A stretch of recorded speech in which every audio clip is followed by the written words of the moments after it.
Patna high court में शराबबंदी को लेकर एक केस में सुनवाई चल रही थी और न्यायाधीश पूर्णेंदु सिंह कहते हैं कि शराबबंदी ने बिहार को इतना बर्बाद कर दिया कि वो हजारों लोगों की जानें चली गई।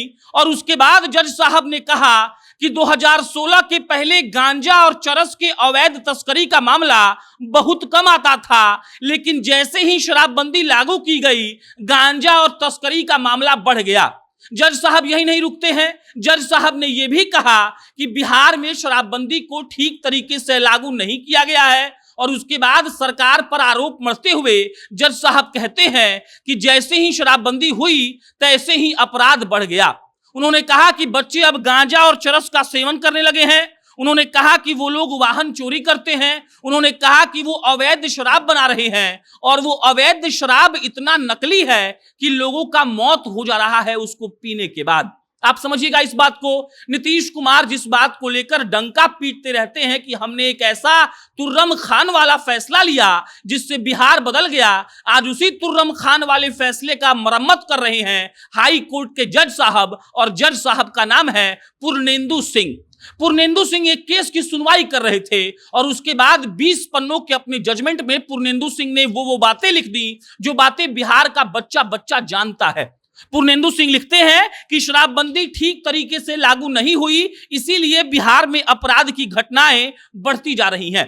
पूर्णेंदु सिंह लिखते हैं कि शराबबंदी कानून ठीक से लागू नहीं हो पाया, इसीलिए अलग अलग श्रेणी के अपराध हो रहे हैं। मसलन बच्चे ड्रग्स ले रहे हैं, मसलन गाड़ियां चोरी हो रही हैं, मसलन अवैध तरीके से गलत शराब बनाया जा रहा है और वही शराब पीकर लोगों की मृत्यु हो जा रही है। कोर्ट ने यह भी कहा कि गांजा और चरस का जो सेवन था वो बिहार में नहीं हो रहा था। 2016 के पहले गांजा और चरस की तस्करी का केस भी बिहार में नहीं आता था, लेकिन 2016 में शराबबंदी होती है और उसके बाद बेतहाशा गांजा और चरस के केस आते हैं और इन सब का जिम्मेदार सिर्फ वो प्रशासन है, सिर्फ बिहार की वो मतलब लालची या कह लीजिए आप या फिर कह लीजिए निष्ठुर सरकार है जिसने कभी भी शराबबंदी को ठीक तरीके से लागू करने का प्रयास किया ही नहीं। जज साहब ने कहा कि नशीले पदार्थ का इस्तेमाल करके लोग जहरीला शराब बना रहे हैं और उसी जहरीला शराब को पीकर लोग मरने पर मजबूर हो रहे हैं, और शराब जिसको नहीं मिल रहा है वो गांजा का, चरस का, अलग अलग ड्राई नशा का प्रयोग कर रहा है और इसके कारण मौत हो जा रही है।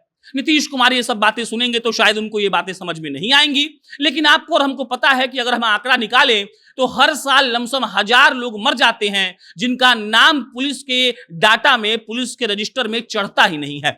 शराबबंदी करके नीतीश कुमार ने बिहार के प्रशासन को, बिहार के जो थोड़े बहुत रिसोर्स हैं उनको सब इस बात में झोंक दिया कि आप जाकर अवैध दारू को पकड़िए क्योंकि बिहार राज्य में दारू बंद है।